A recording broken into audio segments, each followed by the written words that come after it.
Bom dia, pessoal, tudo bem com vocês? Nós vamos dar início à aula de revisão e esta será a continuação do conteúdo, o solo. Mas hoje falaremos um pouco a respeito do uso e da preservação dele. É importante que vocês estejam acompanhando esta videoaula com o auxílio do livro. Então, abram o livro de vocês aí na página 106 e vamos lá iniciar esse conteúdo. O solo como recurso natural. Mas o que de fato é um recurso natural? São os elementos da natureza que podem ser aproveitados pelo ser humano. Tudo aquilo que a natureza produz naturalmente, como o solo, por exemplo, e que o ser humano tem aproveitamento, pode ser considerado um recurso natural. Então, a água, o solo e assim sucessivamente. Eles podem ser divididos em dois tipos: recursos naturais renováveis e não renováveis. Sobre os recursos naturais renováveis, nós temos a seguinte definição, que eles são aqueles que a natureza pode repor em ritmo constante. Como assim? Eu não preciso esperar milhares de anos para que esses recursos estejam à minha disposição. Não, são recursos que estão ali todos os dias a meu dispor, como, por exemplo, a energia do sol e a do vento. A vegetação, por exemplo, é um tipo de recurso renovável, pois ela retira do solo a água e os nutrientes, sais minerais, necessários para produzir energia e compostos necessários à sua sobrevivência, além de ser fonte de alimentos para os seres humanos. Além da alimentação, o ser humano usa os vegetais como matéria-prima para numerosos produtos, como látex, madeira para a construção de casas, pontes, móveis, embarcações, etc. Então, percebam a importância do recurso renovável para a utilização e para benefício de vários fatores, desde o ser humano, como a própria natureza, como os seres vivos em geral, os animais. Então, a vegetação é um exemplo de recurso renovável. Recursos naturais não renováveis já são aqueles em que eles não podem ser repostos naturalmente, pois demoram milhões de anos para se renovar. Por isso também é que eles se esgotam ao longo dos anos de extração. Então, os recursos naturais não renováveis, eles já não são tidos facilmente. É necessário um longo período de tempo para que a gente consiga, para que a gente tenha uso deles. E justamente por ser algo assim tão difícil de ser produzido, é que eles se esgotam facilmente, pela quantidade de extração, pelo uso contínuo desse recurso. Então, temos aqui alguns exemplos de recursos naturais não renováveis. O primeiro deles é o carvão mineral, que é um combustível fóssil natural extraído da terra mediante o processo de mineração. Dos diversos combustíveis produzidos e conservados pela natureza sob a forma fossilizada, acredita-se ser o carvão mineral o mais abundante no planeta. Porém, a extração do carvão mineral causa graves problemas ao meio ambiente. Esse tipo aqui de extração, a mineração, é um tipo de ação que causa graves problemas. Então, o carvão mineral é um tipo de recurso não renovável. O uso do carvão mineral. No Brasil, o carvão mineral é usado nas termoelétricas para aquecer a água e formar os vapores que giram os geradores de energia de eletricidade, como temos aqui na imagem abaixo. Temos então o carvão mineral em ação. Ele gera um calor, aquece a água, que no final vai gerar então a eletricidade. Ele também é usado na produção de cimento, de papel e nas indústrias de alimentos. Outro recurso natural não renovável, bastante conhecido, é o petróleo. Então, ele é um líquido oleoso de origem fóssil, formado ao longo de milhões de anos, como todos os recursos naturais não renováveis, em profundidades variáveis. surgiu através de restos orgânicos de animais e vegetais depositados no fundo de lagos e mares, sofrendo transformações químicas ao longo de milhares de anos. O petróleo é atualmente a principal fonte de energia no mundo moderno. Podem ser obtidos a partir do petróleo, gás petróleo, que é usado para aquecimento e na indústria, gás liquefeito de petróleo, usado na cozinha, gasolina, querosene, óleo diesel, óleo combustível, etc. Esses são apenas alguns dos exemplos de produtos que podem ser produzidos a partir do petróleo. Claro que existem uma infinidade de outros. A queima de combustíveis fósseis e petróleo produz gases que poluem o ar. Então, esse é um ponto negativo do uso do petróleo, né? A partir da queima desse combustível. O gás natural, que também é um recurso natural não renovável, é encontrado em bolsões de petróleo. É um recurso energético menos poluente que o petróleo e o gás e o carvão mineral. Então, ele é menos poluente. Mesmo assim, ele continua sendo um agente poluente. É usado em veículos automotores e em indústrias e fábricas. Um ponto negativo do uso do gás natural é que, por ser de origem fóssil, sua combustão contribui para o efeito estufa. Os minérios, também recursos naturais não renováveis, são minerais de valor econômico e dos quais extraímos, por exemplo, metais como ferro e alumínio. Então, aqui nós temos até um exemplo de extração de minério de ferro na imagem.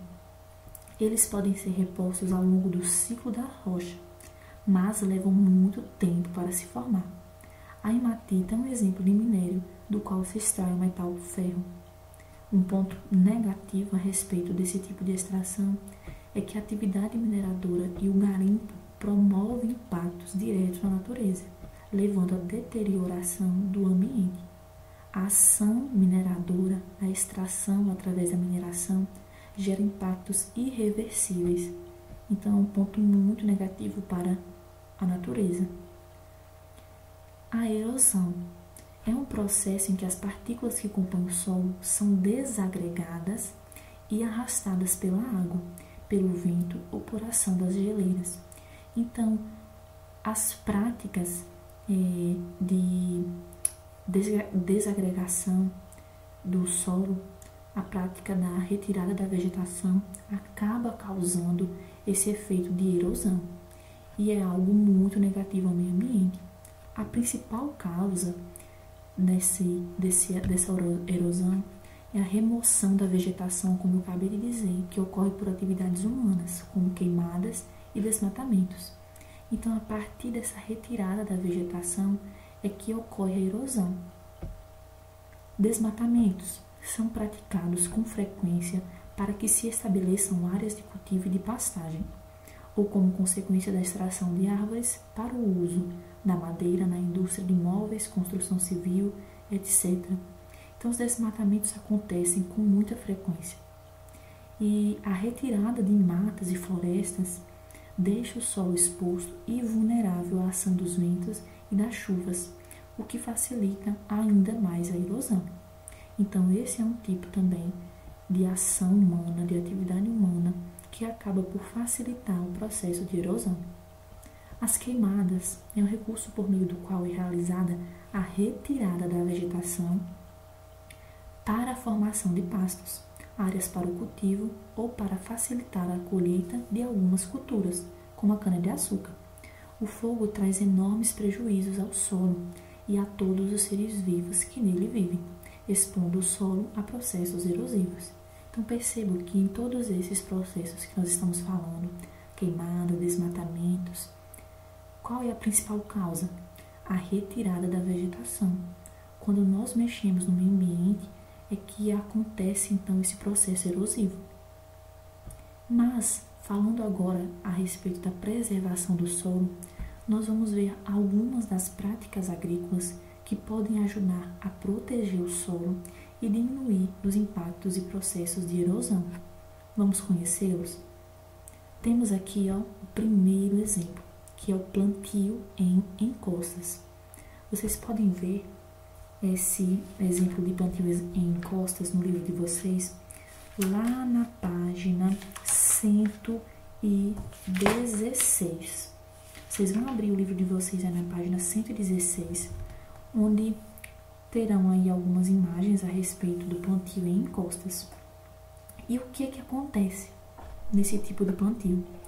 As curvas de nível são sulcos traçados em linhas horizontais de mesma altitude em uma região com baixa declividade. Os terraços são plataformas cavadas na encosta, formando degraus. Então, essa técnica de plantio reduz a velocidade do escoamento da água da chuva, o impacto de gotas de chuva e facilitam a infiltração de água no solo. Então, a partir do plantio em curvas de nível, é que acontece essa redução nos impactos ambientais e acaba, então, evitando, assim, que as partículas sejam arrastadas, causando a erosão. Então, é algo muito interessante, uma estratégia que muitos agricultores de grande nível, né, essas agricultoras de grande nível utilizam para evitar a erosão do solo. Outro exemplo é a adubação verde, que nesse tipo de adubação, o que acontece? Nós podemos utilizar plantas chamadas leguminosas e adubar o solo.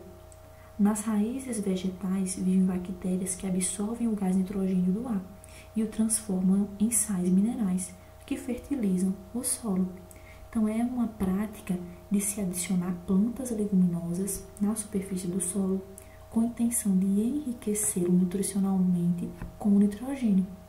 O aumento da presença de nitrogênio no solo favorece a fertilização dele. Então, é também uma prática muito interessante para a preservação do solo e a amenização dos processos de erosão. Outro exemplo é a rotação de culturas, como vocês podem ver na imagem. Como acontece? É uma técnica agrícola que alterna de maneira ordenada e planejada diferentes culturas em uma mesma área em um dado período. Então, o objetivo é a conservação do solo e a consequente redução de sua exaustão. É uma forma de fazer com que o solo descanse, entre aspas. Dessa forma, ele vai estar se preparando, vamos dizer assim, para um novo cultivo. Então, é algo muito interessante e garante aí que as novas plantações, os novos cultivos, eles aconteçam de uma maneira mais rica, de uma maneira mais eficaz. E, por último, temos aí a agricultura orgânica, que acredito que é a mais conhecida aqui na nossa região, porque temos alguns exemplos, né? O Covão e as localidades vizinhas que praticam esse tipo de preservação do solo, que é não tão difícil de entender, né? É um modelo de produção caracterizado por não utilizar fertilizantes sintéticos, agrotóxicos, sementes modificadas, reguladores de crescimento animal e intensa mecanização das atividades, visando a reduzir os impactos ambientais, além de cultivar produtos alimentícios mais saudáveis. Então, a agricultura orgânica é o plantio de leguminosas, o plantio de frutas e verduras, sem o uso de agrotóxicos, sem o uso de fertilizantes, sem sementes modificadas. Então, é um tipo de plantio natural, em que nós podemos utilizar sem nenhum prejuízo à nossa saúde. Então, pessoal, concluímos aqui a nossa aula. Espero que você tenha entendido. A partir desse momento, você deve abrir o seu livro de ciências e fazer estudo das páginas 106, 107, 108, 109, 110, 116 e 117. Essa partezinha que a gente pulou das 110 a 116, nós vamos falar um pouquinho depois, porque é algo mais complexo. Então, faça estudo dessas páginas e lá no grupo do WhatsApp eu vou encaminhar a atividade a ser realizada, tá certo? Então, qualquer dúvida, entre em contato comigo, eu estou disponível para ajudá-los. Beijo, pessoal!